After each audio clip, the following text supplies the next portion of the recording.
Hello and welcome to Newsbreak Chats. I'm Chai Hofilenia. I'm the editor of Newsbreak, which is the investigative arm of Rappler. For today, we will be talking about some of the big stories that we carried last month, the month of May. These include conflict of interest cases of Solicitor General Jose Calida, the resignation of Cesar Montano from the Tourism Promotions Board, which is under the Department of Tourism, the replacement of PhilHealth OIC, Dr. Celestina de la Serna, and the one-year anniversary of the Marawi siege and the declaration of martial law last May 23. We have with us our reporters who did the stories. Some of them were controversial, and they will be telling us about how they went about pursuing these stories. We have with us Carmela Fonbuena, who went back to Marawi for the anniversary. We also have Camille Elemia, who exposed the excesses in PhilHealth, and of course Lian Buwan. She was with us also the last time. Lian unearthed a lot of information about Mr. Calida. Sabayan nyo kami ngayon sa pag-uusap namin ito, at kung meron kayong mga katanungan, maaari nyo itong i-tweet at itag nyo lang ang rappler.com para makasali sa aming usapan. Simulan natin siguro ang Marawi. Dahil fresh na fresh pa. Galing doon si Carmela. Carmela, can you describe what exactly, ano na ba yung itsura ng Marawi ngayon after a year? Depende kasi kung saan ka titingin. Pag pumunta ka sa capital, you feel good that people are back on their feet. So the local government are working already. And you feel good about that they're working for the rehabilitation of the city. Pero kung titignan mo yung main battle area, and this is the heart of Marawi City, this is the center of trade and commerce of Marawi City, not just of Marawi City but of the entire province, you can't help but feel really bad because nothing has happened. The debris are still there, the rubbles are still there. Hindi pa rin nakiklear? Hindi pa na-clear, hindi pa na-demolish. You see multi-story buildings tilted on their side. You see the destruction, practically untouched since the battles ended in October. The Swiss challenge has not happened. It's supposed to happen last month, but it's supposed to happen next week, June 12. So let's see. So it depends on where you look, really. You have to have hopes that they can rehabilitate Marawi. At the same time, we know that there are huge challenges ahead, and these are things that stakeholders are working on, making sure that these problems are addressed talaga. Otherwise, what does the local government say? Bakit ganon? Hindi ba basic yon na if the extent of destruction is that much and napaka-widespread, you'd want to clean up, di ba? And kasi merong psychological effect, I guess. Laging sinasabi na hindi kasi ito disaster, na as soon as the typhoon is gone, you can clean up and rehabilitate.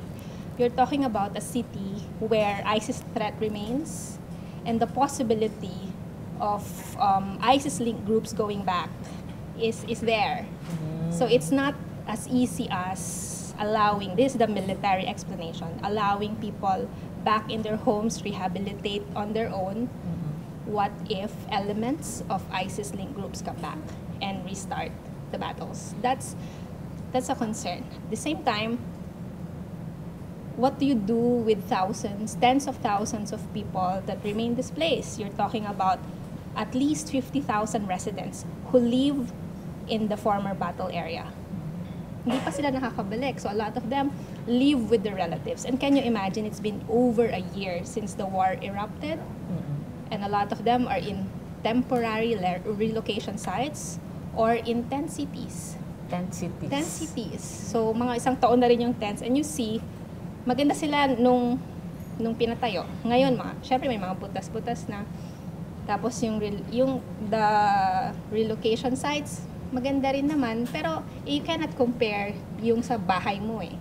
You have here some 20 square meters na space for yourself. And that's good.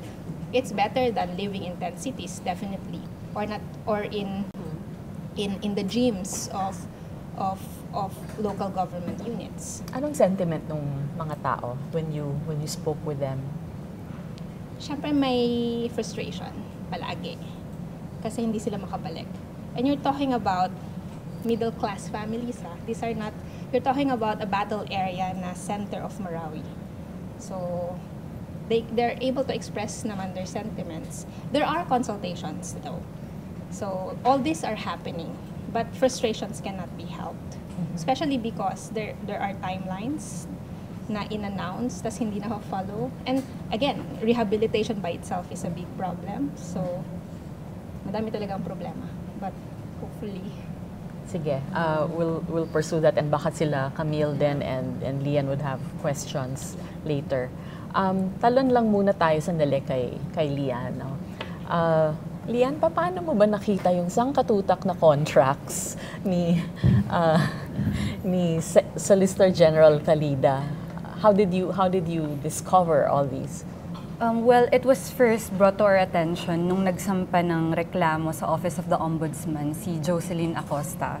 Siya yung Sereno supporter na umpisa't-umpisa pa lang parang bane of existence na siya ng Solicitor General. Kasi ang una niyang ginawa, parang pinapa-co-warranto niya si Justice De Castro, ganon. So, defender talaga ni Sereno. Defender siya. And then, she filed a complaint at the Office of the Ombudsman. Among the many allegations in that complaint, may may Sereno co-warranto, pero medyo lumitaw sa atin yung security agency na Vigilant. And she alleged there that there are 4 government contracts ang Vigilant.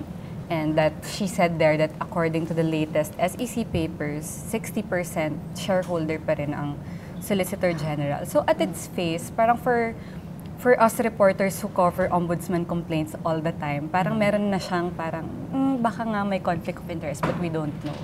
So she was able to identify 4 government contracts. And I just thought na baka meron pang iba, because previously when we did a story on the Department of Tourism PTV partnership with Bitag Media, we used this system called PhilJeps for that. It's an open database, an online open database for bidding projects. So parang naisip ko lang, baka kung sinasabi nga ni Solicitor General na dumaan naman lahat yan sa public bidding, so baka nandun sa database. And lo and behold, pag search mo lang ng Vigilant, babalandra na sa'yo, parang 10. Tapos una talagang... So ano reaction mo? Na-shock. na parang pinaka nag-glaring yung DOJ. Okay. Parang may 2 DOJ. OSG is an attached agency to the DOJ, and it's a family, it's a close family. Magka-circle si Secretary Aguirre at si Solicitor General Calida. They've known each other for a long time. So parang didn't he know na yung Vigilant ay pagmamayari ng Solicitor General? So those are the questions. That's why we decided to put forth the information that there are these contracts. So whether he says na walang conflict of interest, we think the public deserves to know that there are government contracts. Why raise a howl about conflict of interest ba? Parang kasi I guess hindi lahat ng tao naintindihan yung importance ng conflict of interest. Bakit kailangan busisiin yon kung merong nga conflict of interest? Well, first of all, maraming legislation and issuances that address conflict of interest. It tells you na nasa aim, kumbaga mission ng government na pigilan ng mga conflict of interest. Kasi it's in the Constitution, it's in the Code of Conduct, it's in graft, it's in the procurement law, it's everywhere. Parang parang maraming batas na nagde-define ng kanya-kanya nilang definition of conflict of interest. So you know that the government wants to avoid conflict of interest at all times. Parang it begs nga the question na since he is in that position, were those contracts given to him because of his position? And that those questions need to be answered. So parang in effect, parang favored ba siya? Precisely kasi magkakilala sila, magkaibigan sila, so binigyan ng advantage. That's what we wanted to to ask sana if the Solicitor General wants to open, to accept our invitation for an interview. That's what we wanted to ask na. If he's saying that, totoo naman yung sinasabi niyang he has the right to own a corporation and that corporation has every right to enter into agreements with the government. What we want to know is that, nung pagkaupo ba niya ng Solicitor General ng July 2016, super dumami ba yung government contracts niya? And he granted an interview to CNN and he was asked that. Hindi niya, kasi sabi niya hindi niya na daw matandaan.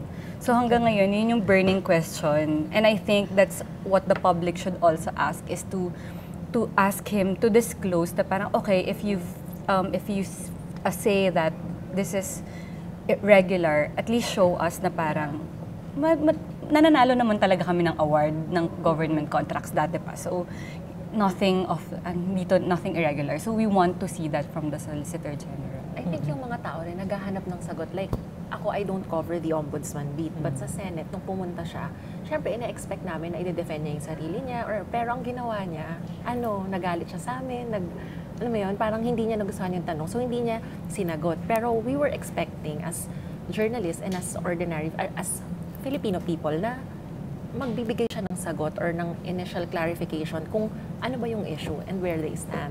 Pero to date, wala pa tayong nakukuha ng ganun. Kasi yun nga, pag umiiwas ang government official, SOP kasi yun sa media, di ba? Parang meron kang isusulat, meron kang nakikita, meron kang natitison. But we always try to get their side. Pero pag umiiwas, it doesn't help at all. And gusto ko lang din, kasi medyo nag-stand out sa akin yung media strategy nila that weekend when we came out with the story. Kasi remember, na-point out na nga yung 4 government contracts nung complaint ni Ms. Acosta. So the first statement they sent to select media was addressing the 4 government contracts. Okay. So sinabi nila, no, the 4 government contracts are irregular, ganyan. And then we came out with the 10 government contracts. And then they sent out another statement that included us na, pinadala na tayo, that addressed the 10 government contracts. And after that story, opposition congressmen said, uy, sila din ang may kontrata sa House.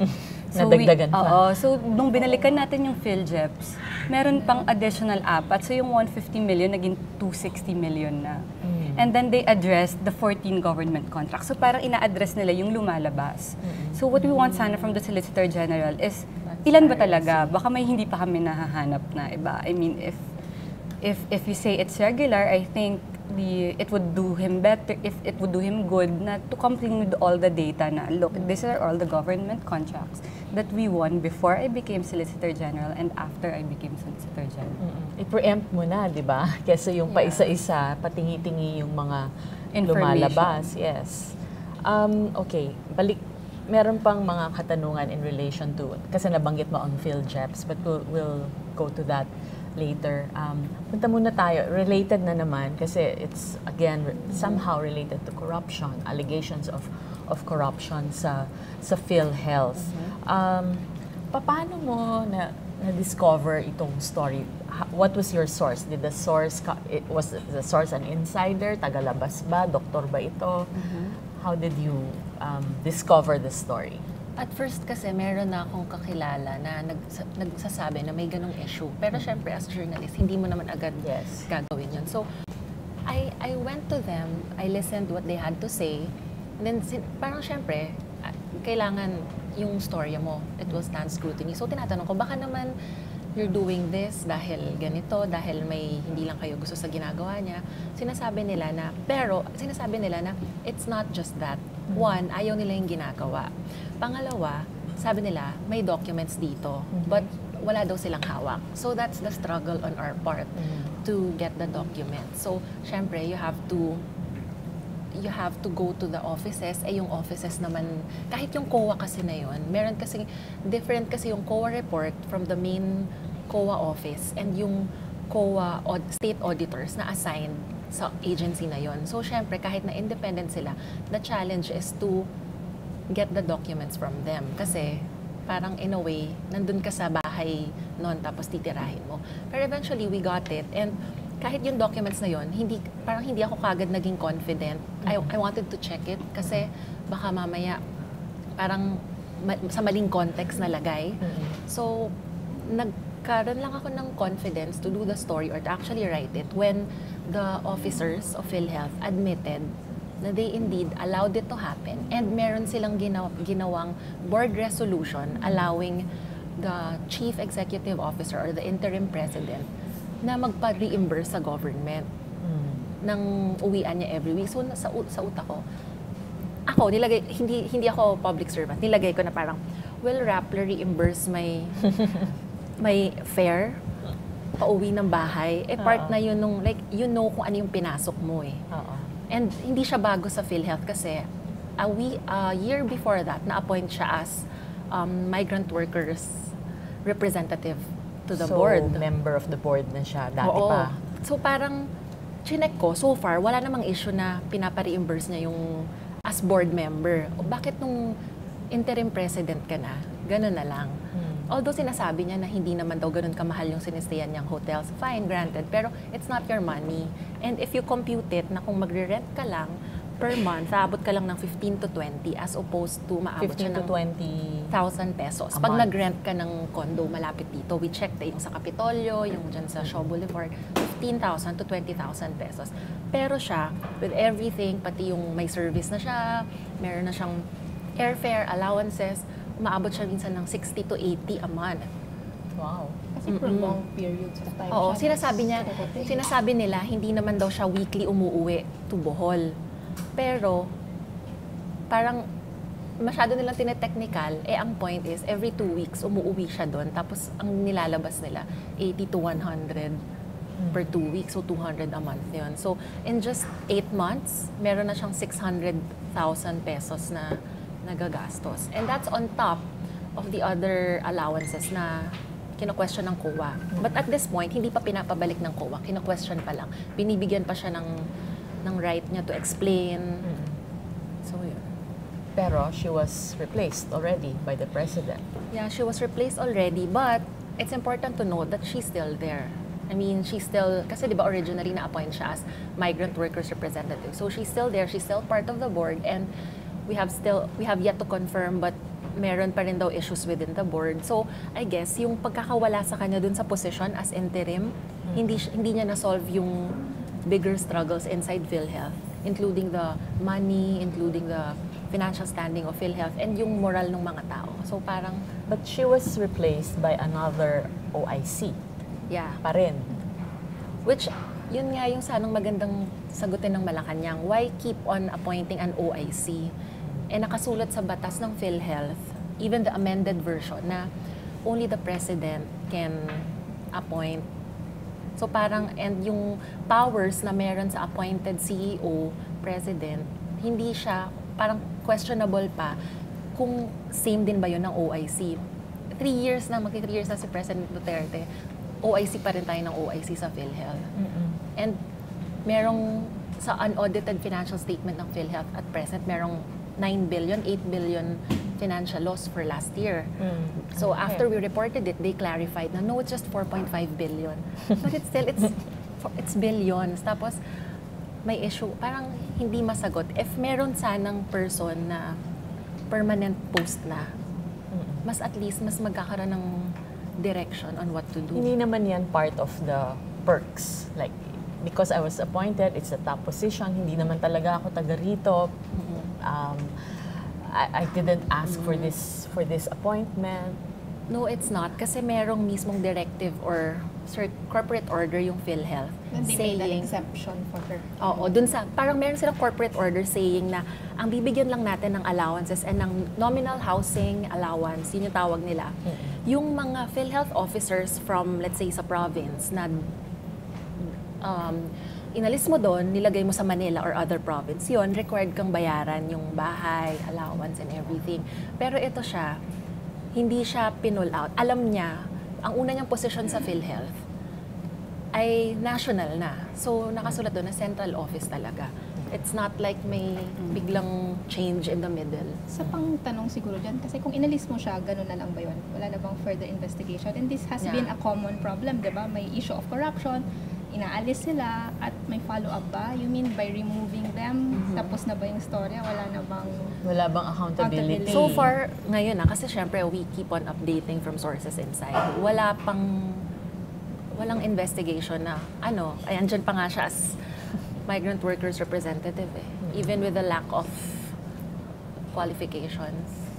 Sige. So, in the two cases so far, ang nakikita natin is despite all the revelations, they're still there. They remain there in office. And continues to enjoy the trust Yes. with Solicitor General's Yes, case. correct. And in my case, 'di ba, parang she's still there and you can't help but why? Ask why. Pero yun nga, Wala we na found maipalit. out na yung parang yung daddy niya is a close supporter of President Duterte during the campaign, a law school professor, and the father is now member of Duterte's constitutional.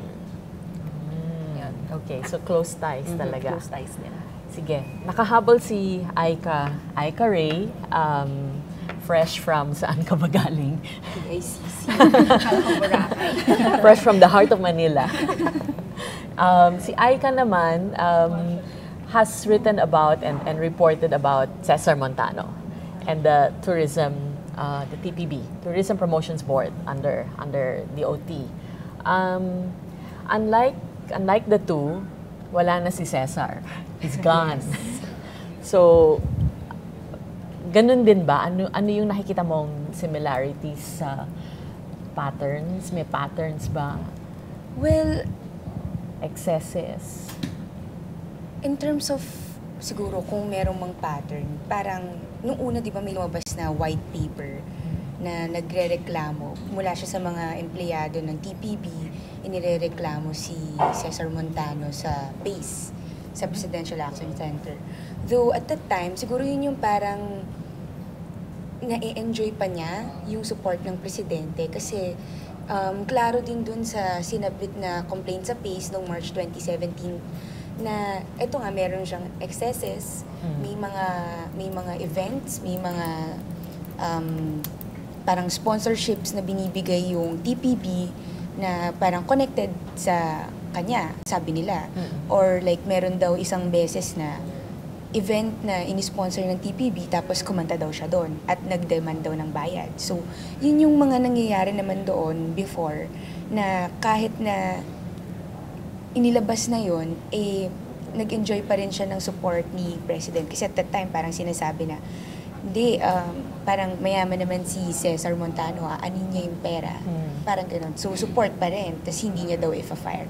Though after this controversy nitong Makelan, na lumabas yung sa Buhay Karinderya, doon na talaga lumabas ito yung 80 million na binayad doon sa isang project na hindi pa siya tapos or actually parang meron pa lang silang isang media launch pero nabayaran na 90% of so parang yung 80 million na ibinayad 90% siya pero may kasama ng tax. So parang ganon.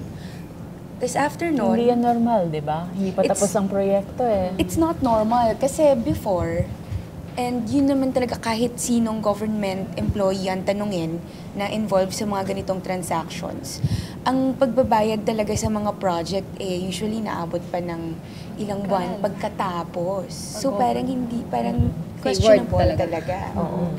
Kung paano nga iyon nangyari. Kasi minadali talaga sila eh. So based dun sa parang project proposal, so nakalagay dun yung schedule of fees kung kailan sila babayaran.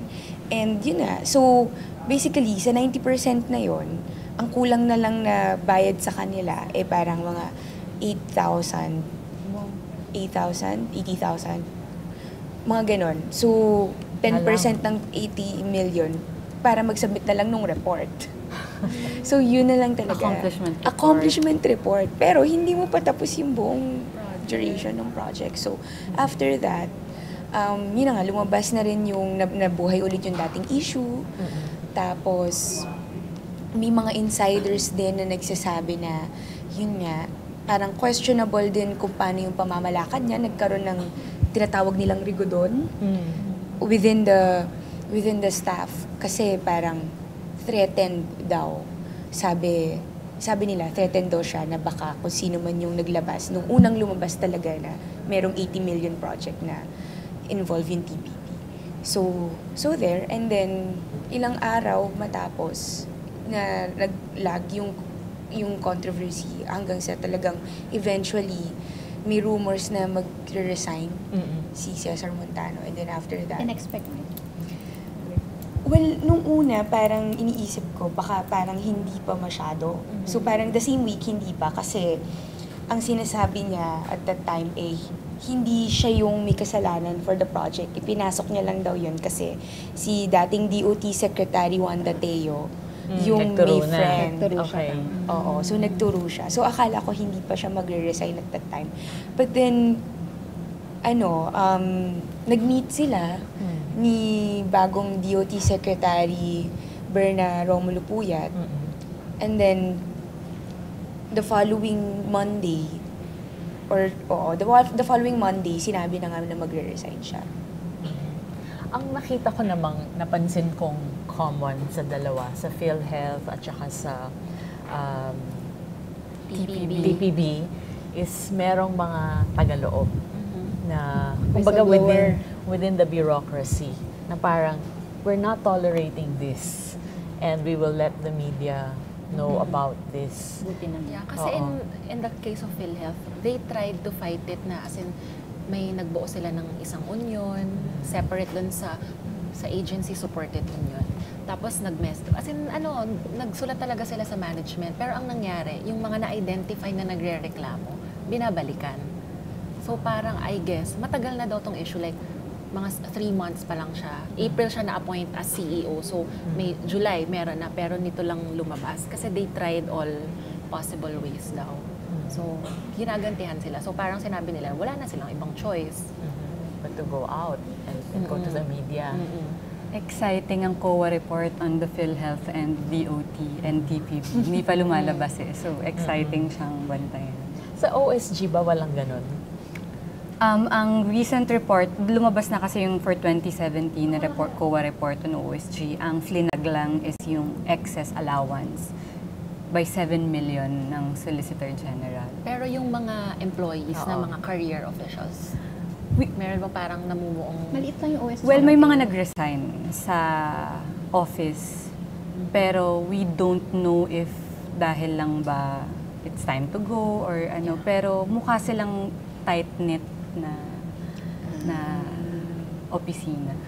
But, di ba, meron tayong napansin ang social media na may mga naglabas din ng photos, and in fact, one of the reasons na, one of the issues that na ni-raise nga was a supposed affair. Meron bang batayan yon, and when does it become okay to report about it, and when do you stay away from stories like that? Well, we heard about it the day that the supposed confrontation happened inside the OSG. This is already public record. Nasa complaint na to ni Jocelyn Acosta. She was the first one to publicize it. So there was allegedly a confrontation. And anyway, Solicitor General called it a big fat lie. Sinabi niya yun. Pero we know about it, but we can't write about it kasi wala tayong solid basis. And then Ms. Acosta wrote it included in the complaint. What makes it of public interest is actually it's a very serious allegation na nag-divert daw ng funds to How much was it again? Parang millions in confidential funds. Pero even the complainant cannot cite a basis, as in wala. And yun ang problema sa confidential funds, di ba? How do you walang auditing, Yes. How do you track the spending of confidential funds? Tapos dun sa COA report ng OSG, wala namang nabanggit na but our investigative team came up with a report dati pa. In general lang naman na OSG was one of the offices na sobrang lumaki yung confidential funds pagdating ng Duterte admin. So, but we don't know kasi it's confidential funds. That's the problem. Yes. You mentioned PhilJeps kanina. How exactly does that work? Carmela, naabutan mo ba ang PhilJeps? Dati. Tagal na yung PhilJeps eh. So yung PhilJeps, initiative siya under President Estrada pa. And then, mas na-push yung initiative under Gloria. So it's basically a database na dun dapat, kung susundin ng lahat ng government offices ang batas, dun dapat nangyayari lahat ng bidding. So government agencies are there and the contractors are there. The government agency will post a notice or bid notice na parang, ito yung project, dun ka magbibid. Dapat lahat ng steps of a government bidding process, dapat nandun sa PhilJeps. Transparent dapat doon. Oo, kung sinusunod. But during our use of PhilJeps, nagtatanong tayo. Kasi, kunyari, nung nakita nga natin kay Solicitor General, ang unang tanong mo, is it all there is? Baka may mga wala pa doon. And may mga nagsabi sa atin na hindi 100% compliant ang government. Pero hindi rin naman siya masyadong sinisita kasi some government agency would say na wala na nga kaming budget for computer and internet tapos magpapa-PhilJeps pa kayo, ganun. So medyo tolerant yung system sa mga hindi nagko-comply na government agency. So basically, it's a database and if you go there, supposedly nandun lahat ng projects na in-award kung dumaan talaga sa public bidding. So kung meron akong contract with government, I can access PhilJeps and look at the other bidders. So ganun ka transparent. Yes, ganun ka transparent. And you can even pwede mong ma-stock yung mga competitors mo. Like for example, you're in the business of kung ganito yung sinusupply mo, makikita mo na, ang dami na nilang nakukuhang process. Alam mo yun, it's very transparent para lang alam mo yung competition. So,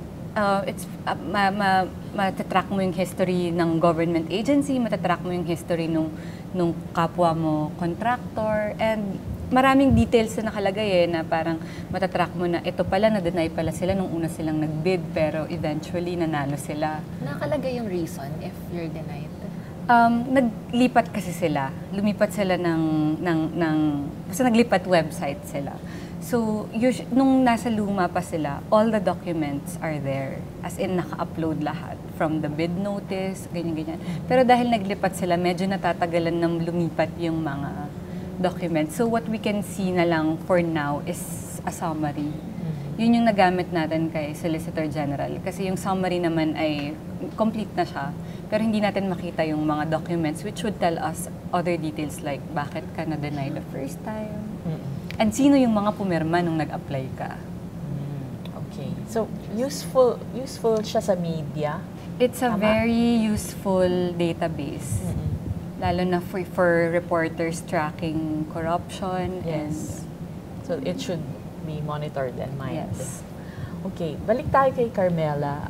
Kanina kasi we were talking about Marawi and terrorism, security issues, essentially. I'd like to ask you about ano ba yung nakikita mong scenarios that will be playing out? Like, ang martial law is supposed to be until the end of the year lang. Do you foresee an extension? Do you foresee a larger coverage beyond Mindanao? Ang dami kasing speculations about what will happen to martial law. At the start of the year, ang tanong ko sa mga generals, is there a possibility na ma-shorten yung martial law?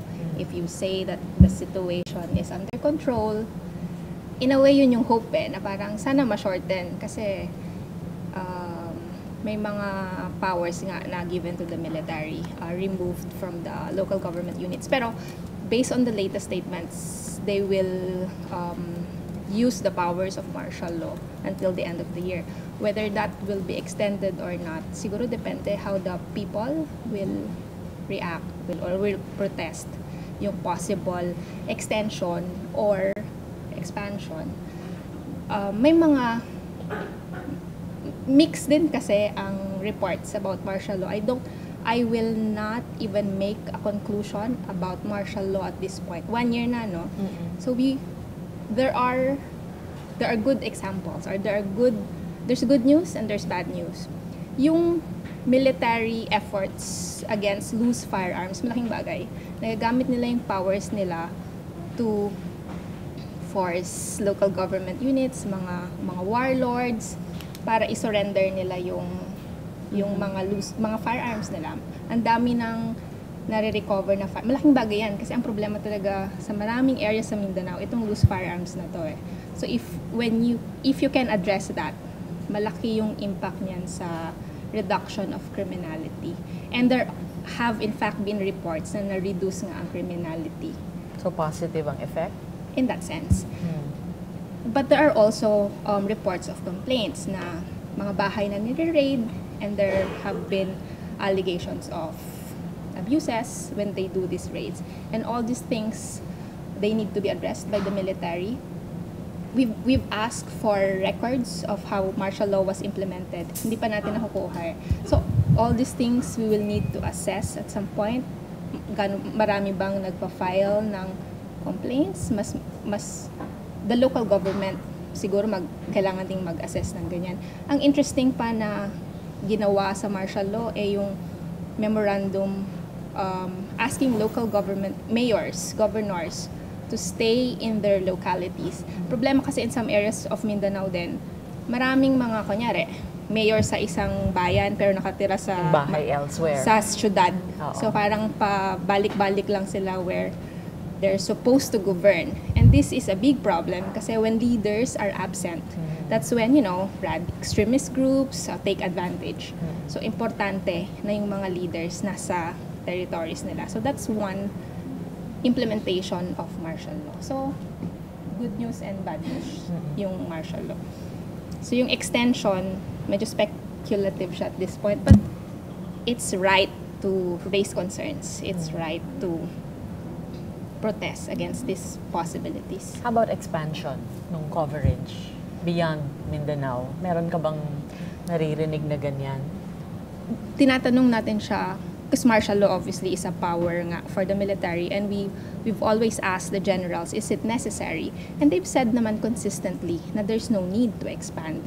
And I hope hindi sila bumaliktad sa statement na yan. Because their statements have been very clear na hindi kailangang i-expand outside Mindanao. Yung isang, I think, one topic na medyo related sa inyong dalawa is the BBL. Parang it was passed recently both in the Senate and the House. Pero parang iba yung version dun sa Bangsamoro Transition Committee. Yep. How do you see that playing out? Will that appease MILF? Or magiging ano ba yan? Galing lang ako sa isang Bangsamoro conference kanina umaga. So yung sabi ng MILF and the Bangsamoro Transition Commission, hindi pa naman tapos yung process. Because ang dami nang concerns about the possibility na hindi masunod yung peace deal na dapat i-implement siya ng Bangsamoro Basic Law. So parang baka mas mahina pa nga daw siya sa ARM when the purpose is to give more powers to the new Bangsamoro region. So yung MILF naman, they recognize na hindi pa tapos yung legislative process. So they've refrained from issuing statements to make judgments about what was passed in the House and the Senate. So ang tunay na gera talaga sa Bangsamoro, yung BICAM by next month. July 9 to 13 is 9 to 13. Tentative schedule. Senator Zubiri kasi he's the subcommittee chairman of the BBL. Kasi at the same time, si Angara yung local governor pero hindi siya makafocus dahil sa tax. So siya ang kumuha dahil taga Mindanao din siya. So ngayon sinasabi niya na he's confident that they will be able to ratify it kasi after the BICAM, once the Senate and the House parang pass the final version, babalik yan respective house para i-approve ulit. So confident sila na they can ratify it morning of President Duterte SONA. So yun ang hinahabol. Oo, pero tinatanong din namin, confident ba na masasolve lahat ng batas, magkaibang provisions between the House and the Kung Senate? ma-reconcile. Kasi like sa Senate, 9 senators ang part ng BICAM contingent. Sa House, I think more or less ganun din. So ang dami ring ano niyan, opposition. Pero ang malaking issue dyan kasi hindi yung kung may mapapasa by the morning of SONA, kundi ano yung ipapasa. Kasi parang hindi dapat makalimutan na in discussing BBL, ito ay implementation of a peace agreement, a commitment by the government to the MILF. So nagkasundo sila to give certain powers for them to stop the violence. They will talk peace with the government. So ito yung ini-implement. Parang hindi dapat siya nakakalimutan na implementation to ng peace deal when you talk about Bangsamoro Basic Law. And during the BICAM, the MILF is very clear na gusto naming i-retain yung provisions ng BTC. Obviously, hindi nga yun ang nangyari sa House. And Meron bang non-negotiables? Ang MILF. Tinatanong namin sila kung may gusto kong ibalik sa naalis, ano ba yung 3, 5. Hindi nila sasabihin publicly. Pero syempre, magkakaroon by July, kailangan nilang maglista kung ano talaga yung ipaglalaban nila. Kasi so BBL, pwede siyang mapasa ng SONA.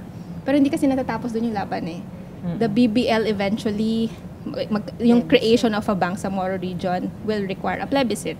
So kung hindi rin siya tatanggapin ng mga tao sa baba, kung hindi rin siya iboboto, if they don't vote yes to that BBL, wala din. And I think mismo yung provision ng plebiscite, yun yung may issue din. Not really issue, pero yun yung may difference between the House and the Senate version. Congress version and BTC. Kasi ang ginawa ng Congress ngayon, 1 plebiscite na lang for, hindi na, kasi parang yung sa original BTC, parang for a period of 10, I'm not exactly sure, pero ang idea ay 10 to 15 years, 3 plebiscite. Originally 25 years, tapos isang plebiscite na lang. Ngayon, isa na lang plebiscite. So, isa yun sa mga tapos contentious pinag-iisipin din ng mga senators, like, I remember nung last day na parang, do we allow na ang mother unit, parang do we require the permission of the mother unit before a city or a municipality decides to join? So, dun madugo. Kasi I think iba yung sa BTC version, meron ng nakasulat na mga specific. Sa Lanao del Norte kasi yan eh. May mga towns that want to join the Bangsamoro pero ayaw pakawalan. Ang basis naman doon was that itong mga to, ilang years ng plebiscite and they've always voted to join ARMM. Pero sa side ng mga senators. Pero itong issue na to mahalaga siya. Hindi siya masyado napapansin ng mga taga Maynila, di ba? Actually kahit Marawi I always say itong mga issues na to, like BBL, Marawi, hindi siya sexy to a lot of people in other parts of the... Pero ang laki niyang... we're talking, kunyari, BBL, di ba? You have the dominant Muslim rebel group talking peace with the government. Parang sasayangin mo ba tong opportunity na ito? Kasi pag successful yung Bangsamoro Basic Law at inapprove yan in a plebiscite, if the BBL will be acceptable to the people on the ground. Ang susunod kasi niyan, decommissioning eh. They will set aside their arms.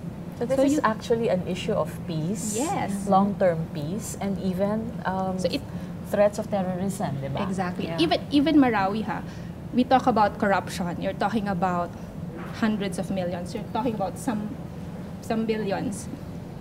Marawi should be appreciated as a national interest kasi rehabilitation alone will cost 70 billion pesos. Can you imagine how much that is worth? Yung rehabilitation lang ng former battle area, that's 17 billion pesos. So parang we're talking about corruption worth hundreds of millions. So if radicalism is prevented, if Marawi was prevented, you don't need to spend 70 billion for rehabilitation. Exactly. Yes. Okay. Medyo gahol na tayo sa panahon. So maybe we'll just wind up. Last thought siguro about your own insights on corruption. I was going to ask Sana about this wonderful man who signs the contracts. The 1 peso. The 1 peso consultant. Can you just very quickly tell us how that happened before we wind up? So basically, sinasabi nung mga sa loob ng TPB na hindi lang naman si Cesar Montano ang nagpapatakbo ng Tourism Promotions Board. So sabi niya, meron daw siyang isang 1 peso consultant. So based sa kontrata niya, 1 pesos lang ang binabayad sa kanya sa entire year. So parang for them, parang, oh ano to? Parang, ano ba to? Parang, I can't think of a term. Pero parang yung sinasabi nila is, parang volunteer work. So parang at first, yun yung iniisip nila. But then eventually, naging sketchy, kumbaga, na siya yung nagsasign ng deals bago pirmahan ni Cesar. So lahat dumadaan sa kanya. So in essence, para siyang naging chief of staff kahit hindi naman siya chief of staff. Was this denied?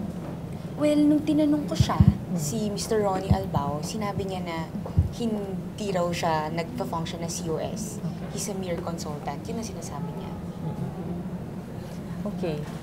Last thoughts on corruption? Well, kung si Carmela ina-advocate ng Marawi, gusto kong i-advocate ng COA kasi our auditors have really been doing an excellent job for years now.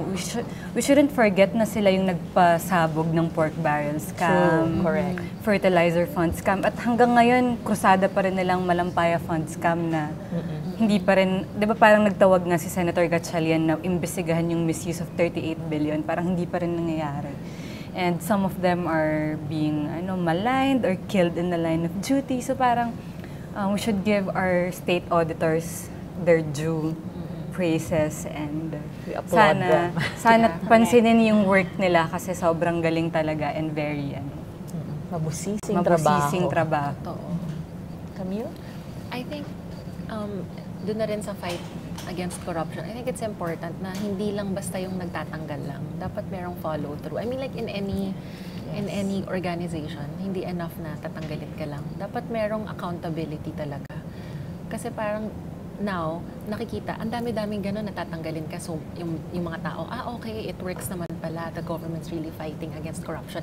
Pero pag nakita mo na ililipat lang ulit, parang it may also cause, parang it may be another signal to others na okay, malulusutan naman natin to kasi lilipat lang tayo. Hindi naman tayo makukulong. Carmela? Siguro lang, kailangan ng better appreciation ng problems in Mindanao like Marawi, BBL, na interconnected to lahat You talk about problems with Maute Group which caused the destruction of Marawi. Connected yan sa BBL It's the delays, partly, delays sa peace process, frustrated people, na put into question yung legitimacy ng MILF kaya some people turn to Maute. So it's connected siya lahat. So a better appreciation of these issues siguro makakatulong. So we should get involved in debates about Bangsamoro Basic Law kasi nga hindi nga siya interesting for a lot of people outside Mindanao pero important siya issues. Okay, thank you very much for joining this discussion, and we'd also like to thank you for listening to our discussion. Every month namin to ginagawa, and nagkataon lang na yung stories talaga tungkol sa corruption. Hindi lang media dapat ang nagbabantay, dapat ang ordinaryong mamamayan ay nagbabantay din at ibahagi ninyo kung ano man yung information na makukuha ninyo at susubukan naming isiwalat ito at isulat sa abot ng aming makakaya. So thank you very much for listening to Newsbreak Chats. We'll have another episode next month. Thank you.